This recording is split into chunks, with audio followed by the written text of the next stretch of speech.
Welcome to the Film Lab's Anatomy of a Film Set series here on the Substream.com. You are currently watching part 4 of 4. Over the course of this video series, we've taken a look at the different departments within a film crew and how they function on set during the production of a film. We've learned how the production department launches the project and keeps the film shoot running. We've looked at the various talented artists and designers that bring the world of the film to life. And we've seen how the technical personnel actually craft the final film seen by audiences. That's you. But even still, there are other key members of a film crew that cannot be classified so easily. And depending on the film, there are entire departments with special skills that are only called on when needed. We call these people the specialists. Often overlooked, but integral to the functioning of a film set just the same. In many cases, the first assistant director has much more experience working on a film set than the director, and as such, they are essentially hired to be the director's #1 advisor, their right-hand man or woman. This also means that when certain unusual elements are needed for a particular scene, it's often the first AD that will oversee things. They make sure that things continue to fall in line with what the director is after, while considering the safety of the entire crew. For example, many films call for animals, in which case an animal wrangler is hired to obtain, train, and guide the performance of any animals needed for filming. While certainly not uncommon, animals are not usually present on set, so the first AD and the animal wrangler work out a safe and efficient plan for filming the animals, allowing the director to concentrate on whether or not the performance is to their liking. Additionally, the production of some films require practical and potentially dangerous special effects like fire or breaking glass. The first AD double-checks with the special effects coordinator to make sure that any effects are performed safely and efficiently.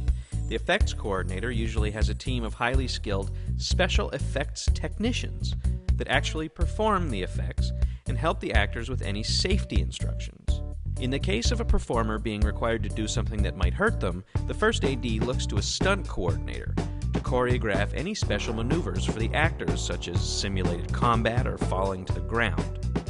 But sometimes, the stunt itself is far too dangerous for a regular actor to perform, which is why the stunt coordinator will bring in specially trained stunt performers. These are the actors that you will often see on screen tumbling down a flight of stairs or engulfed in flames. Meanwhile, the production department, always thinking ahead, might see a need for promotional material that can be used to help distribute the film after completion. An important element used to promote any film is photography, photographs, both of the action on camera as well as behind the scenes. That's why the producer hires a stills photographer to come to the set to specifically document the shooting, capturing any single snapshots that might make the film appealing to potential distributors and eventually moviegoers. When shooting is underway, things can get very, very complicated, and it can be hard to keep track of the visual continuity from shot to shot, especially since most films are shot out of sequence. This is why the production department dispatches a script supervisor to help the director and first AD keep track of things like whether or not the actors were sitting or standing at the end of the previous shot, what hand they held their martini in. Overlooking such small details could lead to embarrassing continuity mistakes that make the film look unprofessional, so script supervisors' notes can prove to be very valuable. And finally, arguably the most important person on any film set, small or large, we have the craft service personnel.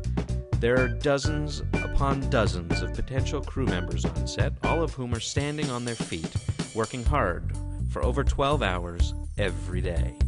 And each film might also have dozens upon dozens of performers as well. So that's a lot of potentially grumpy people stuck together for long stretches of time. It might sound simplistic, but it is actually quite true that the best and easiest way to keep people calm and happy is to feed them, and feed them well. The first AD knows this, which is why they are often concerned with having the craft offerings be plentiful and accessible in order to keep the stress levels of all personnel at a manageable low. In addition to these specialists, there could be literally dozens more that are only called upon when their specific talents are required for a film shoot.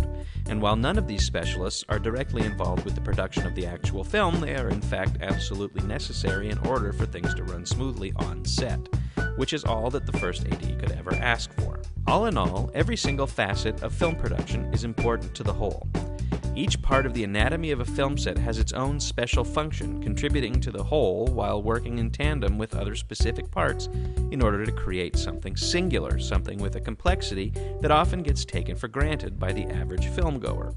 In an industry as exclusive and seemingly impenetrable as professional film production, it often helps to understand the inner workings of all the hard-working departmental personnel involved.